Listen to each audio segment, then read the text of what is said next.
Welcome to the Side Hustle to Small Business podcast, powered by Hiscox. I'm your host, Sanjay Parekh. Throughout my career, I've had side hustles, some of which have turned into real businesses. But first and foremost, I'm a serial technology entrepreneur. In the creator space, we hear plenty of advice on how to hustle harder and why you can sleep when you're dead. On this show, we ask new questions in hopes of getting new answers. Questions like, how can small businesses work smarter? How do you achieve balance between work and family?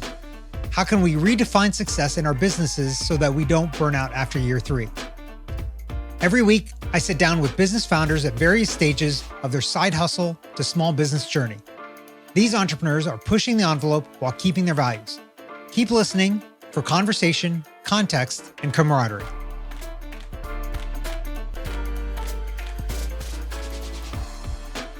Today's guest is Tim Holmes, the founder of Nurkl Toys, a toy company based in Columbus, Ohio. Tim describes himself as the Willy Wonka of toys, which has me very excited for our conversation. Tim, welcome to the show. Hi, thank you for having me.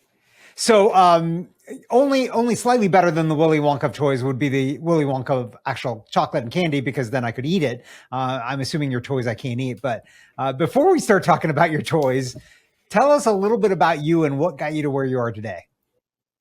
Yeah, so I grew up in a homeschooled family, have 7 siblings, 2 parents. We grew up traveling all over the place. I even lived in South America for 7.5 months. We lived in a castle down there, which was not a lot of people can say that. So that was pretty wild.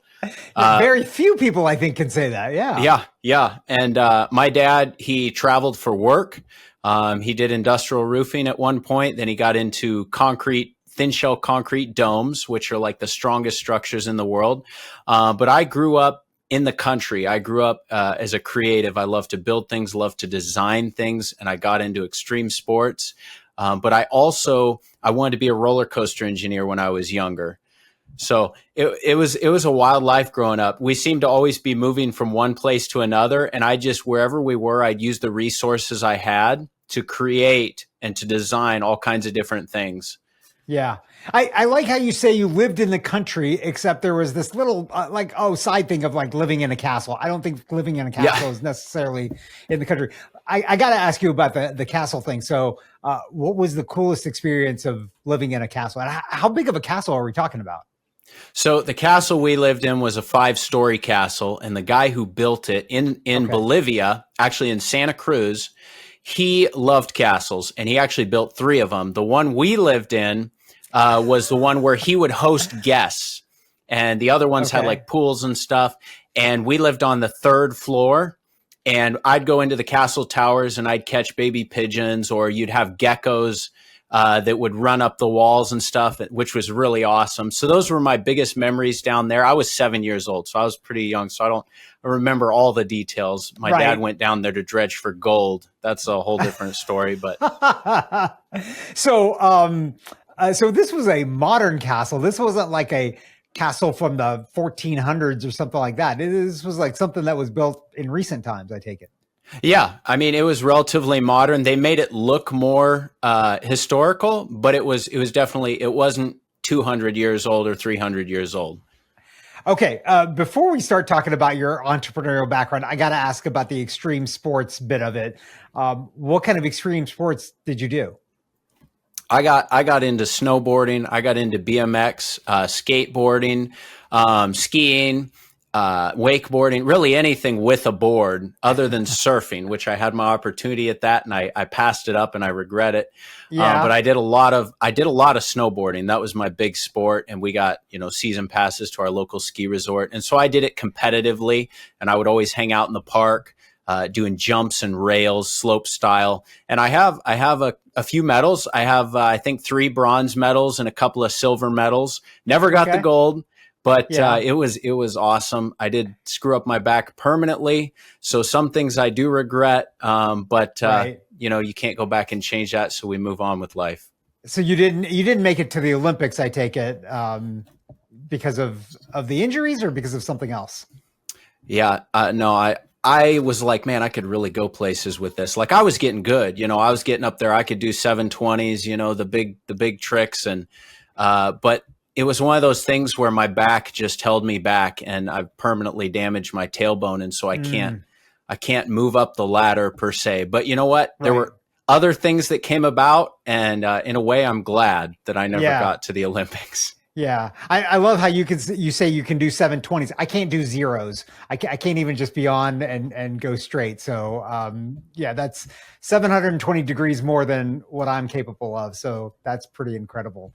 Let's talk about your dad a little bit. It sounds like he had a very diverse career, and it sounds like as an entrepreneur, like, what were some of the things that he did that you kind of look back now on and be like, yeah, that helped me understand how to be an entrepreneur now? I would say I'm the type of person that looks at people's mistakes and I observe and I go, I don't want to make that mistake. And I would say my dad made a lot of mistakes in his business. And I think a lot of it was the business he was in. It wasn't like a high demand business, and a lot of it was a struggle. So growing up, we were poor a lot of the time. And with a family of 10, it was always a struggle. My mom told me some years they made $10,000 a year to take care of the whole family. And, you know, there were miracles that happened. But I was never super close to my dad, and he passed away 11 years ago. But he always said, don't ever have business partners. And he had some business partners at one point, and it was a really bad situation, and they ended up stealing a bunch of money from him and whatnot. He said, don't ever have business partners. And there was a point in my life where I found some people and I'm like, oh, let's build this business together. And it didn't turn out the way I expected. I was like, these guys are awesome, right? Like, I know my dad said, don't ever have business partners, but he's never met these guys. But you know what? The thing was, my dad was right. And it ended up being kind of a disaster. Yeah, it's hard finding the right partners for yourself. I've been fortunate. I have a great co-founder and partner now, but there's been other times where it's been not as great, and it's difficult. The ones that are not good are kind of sit with you longer because of the experiences with them. So I can absolutely appreciate that mentality. Yeah. So thinking about where you are now. So, okay, you did the snowboarding thing and all that stuff.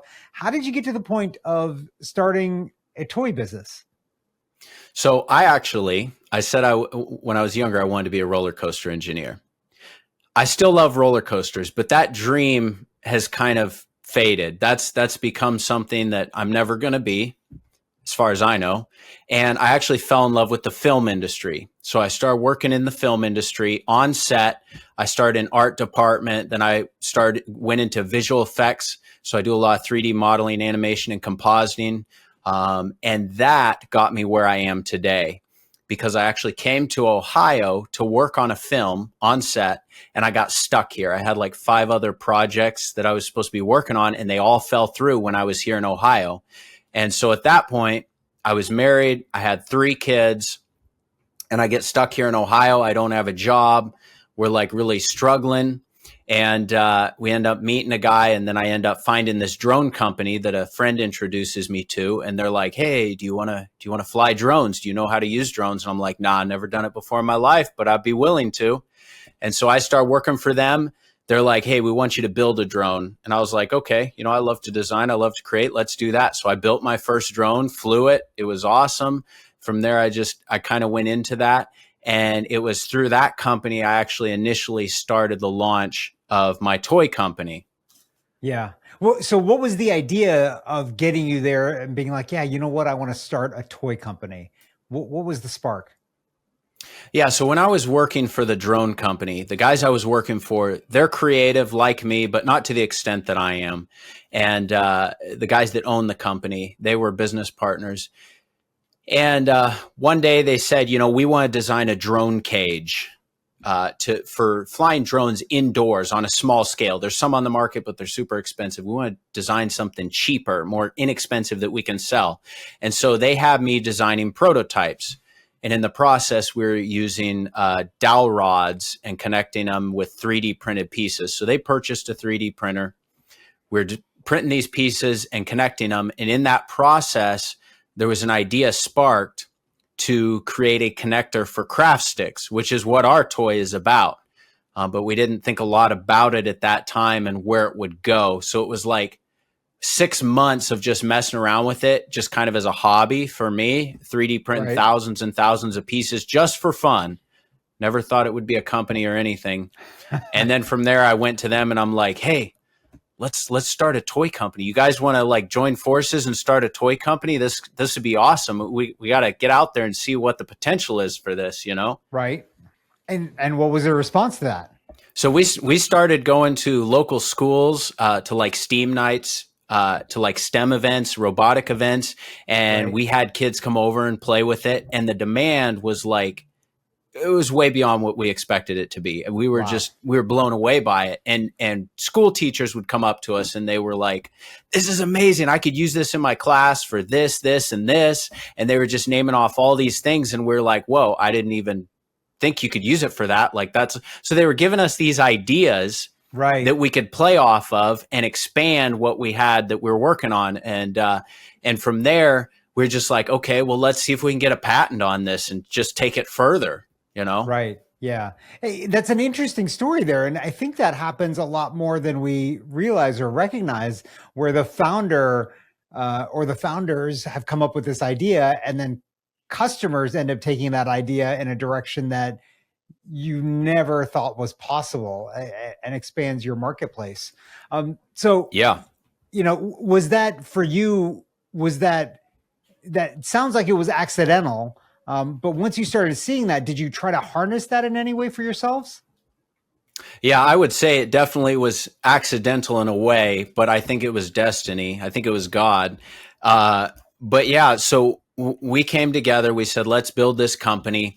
Let's continue to see what the potential is. Go out there, talk to more people. You know, we didn't even know what our target market was. So as we just like, let's go somewhere where there's kids, right? And as we kind of got out there and started going to like the local fair or the state fair, actually, in different places, we found out our biggest audience was the school systems. And that was like the first place we started going. And so they had their drone company that they owned. And now we're going to become all partners in this toy company. And so that was a little bit of a process of saying, okay, what's this going to look like? Who's going to get what percentage, et cetera, and started walking through this process. And I think at that point is when red flags started to pop up between me and my business partners. Yeah. In terms of what were the red flags for you? So a lot of their business practices were not ideal for a successful company. Like they would make between $700,000 and $1 million a year in their drone company. And at the end of every year, they'd be completely broke because they couldn't manage their money. They would throw it at ridiculous stuff, and whatever they bought, they would put in the closet. They'd buy something for like $20,000 because they thought it looked cool, and they'd throw it in the closet, never use it, and then sell it for like super cheap later on Marketplace, or they wouldn't sell it at all and it'd just sit in the closet and go to waste. And they threw money at eating out a lot and a bunch of different things that just, it was bad business practices. They were doing some stuff that was on the edge of illegal. And so I began to think to myself, if I'm business partners with these guys and they do something that ends them in prison and I'm a partner, I'm going to end up in prison too. And I can't do that. Right. I can't do that. Right. So that's, I mean, I don't want to get into all the details of it, but there was some stuff that just wasn't good. And I would go home to my wife and I would be really frustrated, and I'd kind of take it out on my wife. And my wife was like, you can't do this. You can't come home with this attitude. And so I began to see what this was turning me into. And they became greedy for money, and I was not greedy for money. I'm like, I just want to change the world. Like I grew up broke. I didn't have the money to buy Legos. I want to provide a building toy product for kids who don't have money for this kind of stuff, be able to provide a product for low income families and make the world a better place. I want to inspire people, Right. And that was my goal. Well, yeah, you have to make profit in a business. Obviously you have to make profit, so you can't give it away for free. But they got very greedy. And even though I invented the product, they wanted most of the money from the toy. And like I said, I don't necessarily have a problem with that, but they started to control the whole thing. Yeah. and they were taking away any say I had in it. And I was Right. like, you need to go this direction. I did 95% of all the work, and it was killing the whole company. One guy was refusing to do any of the work, and he wanted a third of the company.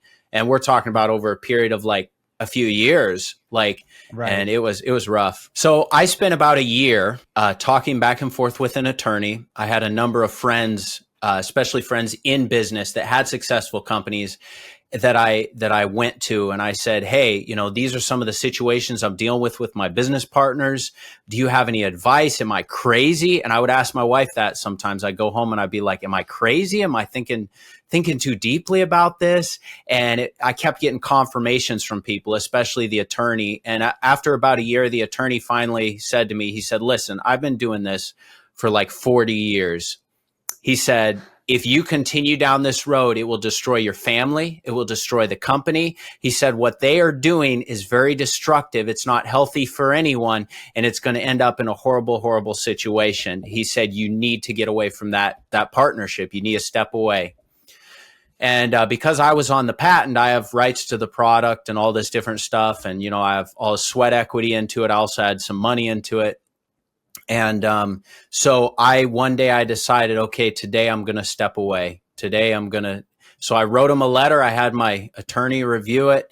And he said, yeah, the letter looks good. And it was trying to leave with as much peace as possible. And I told him, you know what? I said nothing against you guys. I just, for the betterment of my family and who I am and all this different stuff, I just need to step away from this partnership and go my own direction.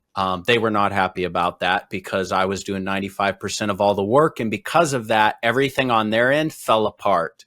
It just, yeah. So, yeah. So let's move into some questions about stress. I mean, we've kind of been touching upon this because of what we've been talking about in these difficulties and these challenges.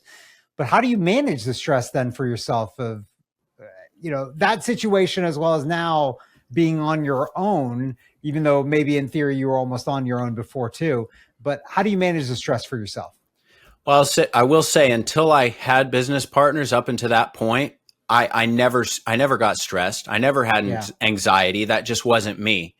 And for me, before I left the company, I came to a really low place in my life. Like I felt like my life was headed in just the wrong direction, and things were really rough for me, especially with my family and everything that was going on.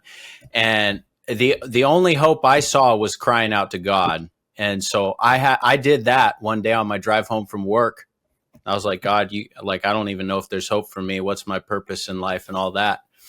And that night when I got home, I called my mom because my dad passed away a number of years ago. And I said, I need answers.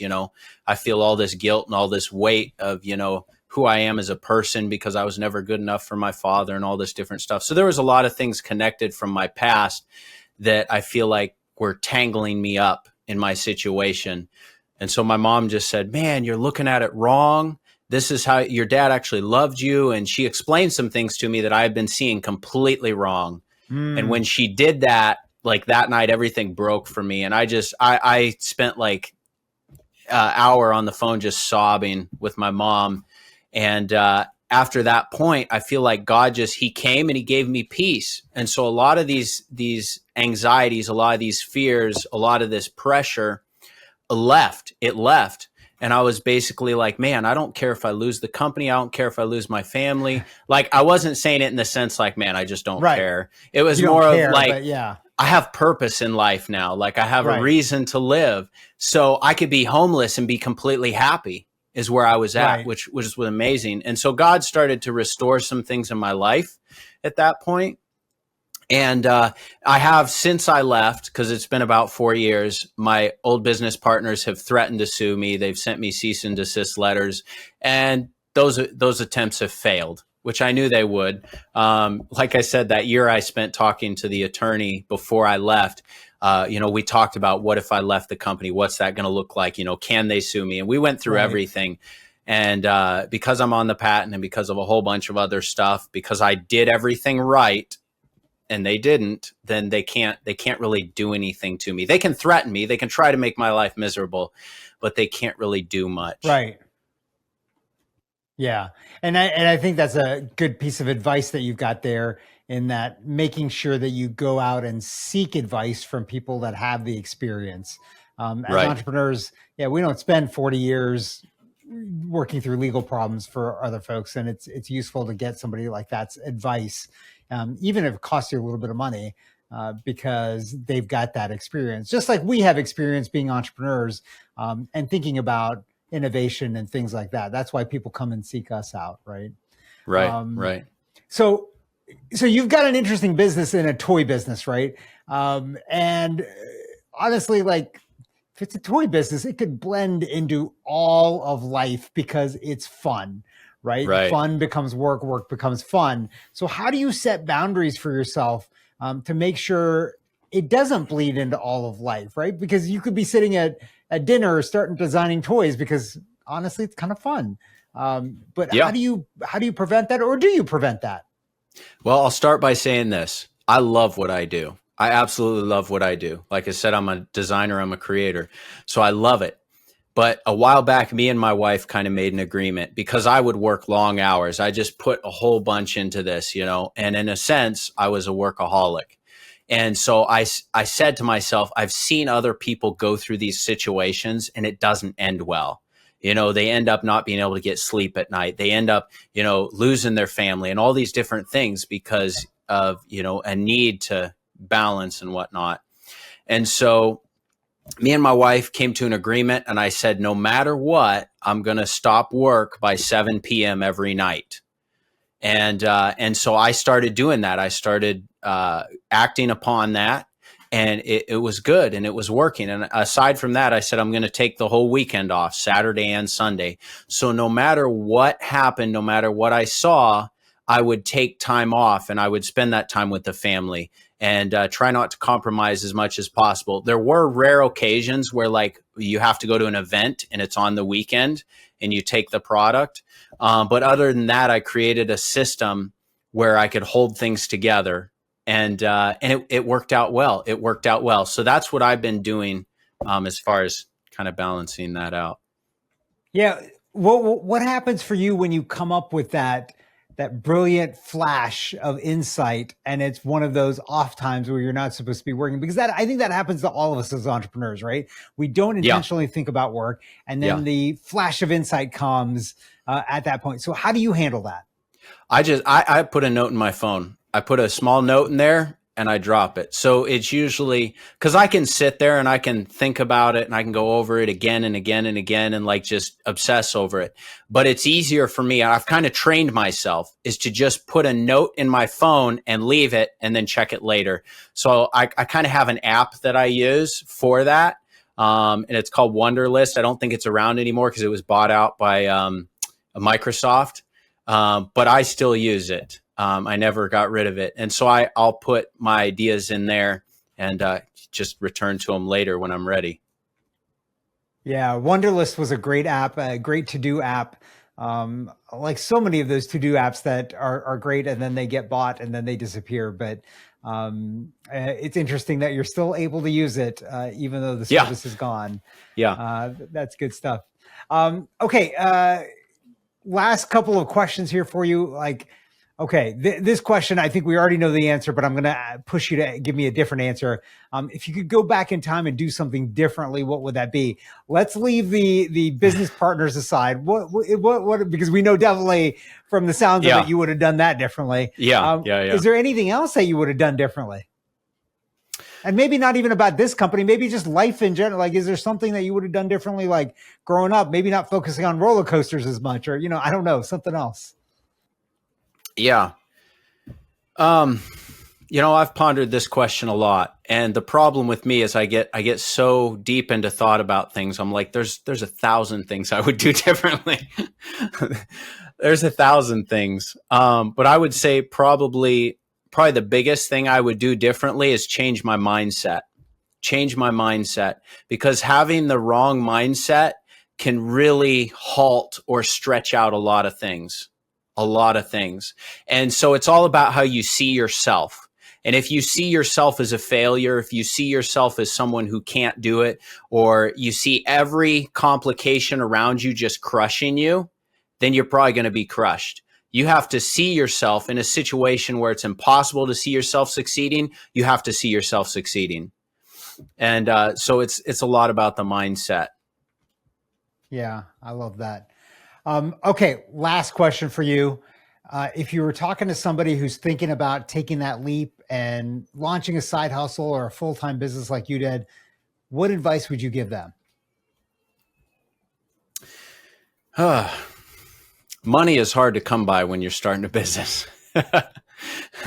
That's one of the things. As far as starting a side hustle, one thing I tell people a lot already is there's a lot of people out there that will try to take advantage of you. Now, I'm not necessarily referring to business partners. I'm referring to people in general. And I've dealt with a lot of people that are like, oh, take my online class or do this or do that. I'm not saying online classes are bad at all. Okay. There's some good ones out there. But what happens is if someone falls into this mindset of, oh, I have to follow this system or I have to do it this way. If I followed every system everyone wanted me to follow when I started this company, I would have given up a long time ago. You have to find a way to do it that works for what you're trying to do. I mean, in trying to get investors for this company, I followed the system and I couldn't get one single investor. It was one day I decided, you know what? I'm not going to follow the system. I'm going to do it this other way. And when I did, I had investors coming in one right after the other. And we got more than we intended to get from investors. But following the system, it didn't work. Now, system's great. I'm not bashing the system, but sometimes in certain situations, things work differently. And everyone swears by a system, but not everything in the world is built off the exact same system. So I would say that's the most powerful advice for starting a company is know that just because one system is successful for someone else doesn't mean that system's successful for you. Yeah, that is great advice. Tim, this has been fantastic. How can our listeners find and connect with you online? Yeah, so our product is on Nurkl.com, which is Nurkl.com, Nurkl.com. They can also go to Facebook, Instagram, Twitter. We have our product on there. Our company is called Kingdom Quest. So that's our company, Kingdom Quest LLC. And the reason our company is not called Nurkl is because we have other products we're going to be releasing down the road, which is amazing. But this is our kit we currently sell. It's 525 pieces. It's the Nurkl Adventure Kit. You can build all kinds of stuff in there. It's a craft stick connector kit. And we're going to be expanding it. So it's going to be amazing as we continue. Now, I know at the beginning you said it ain't chocolates because we call ourselves the Willy Wonka of toys. But I just want to say we have plans to possibly have chocolates in the near future. So just keep that in mind. That's a thing we're working on. That could be a ways down the road, but we got a number of things that's going to be awesome. I am looking forward to eating your products at some point in the future. Tim, thanks so much for coming on today. I really appreciate it. Thank you, Sanjay. Thank you so much. Thanks for listening to this week's episode of the Side Hustle to Small Business podcast, powered by Hiscox. To learn more about how Hiscox can help protect your small business through intelligent insurance solutions, visit hiscox.com. And to hear more side hustle to small business stories or share your own story, visit hiscox.com/side hustle to small business. I'm your host, Sanjay Parekh. You can find more about me at my website, sanjayparekh.com.